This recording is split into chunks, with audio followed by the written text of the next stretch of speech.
吓？呢啲係小學生功課？我冇講錯，你冇聽錯。製作 ebook， 今日就教大家點樣用 AI 去處理啲奇奇怪怪嘅功課啦。首先我哋要知道做一本 ebook 嘅過程係點，就係想法、故事、文字加圖片，跟住排版。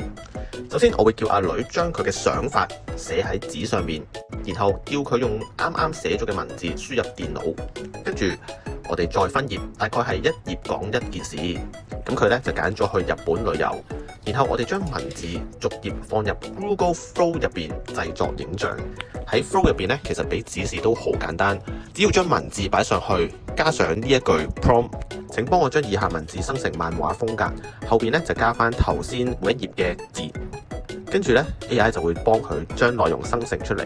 咁你見生成嘅圖片咧 OK 咗，就可以將佢擺上去要 upload 嘅平台入邊。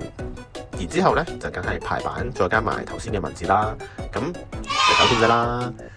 不過母語個功課咧都有佢嘅作用嘅，我就覺得呢一份功課可以訓練小朋友嘅解難能力，而我咧又可以介紹唔同嘅 AI 俾佢認識。咁咧我已經將今次使用 AI 嘅工作流程製作咗一份 PDF， 如果想拎嘅話，記得留言想要，我就會寄一份俾你㗎啦。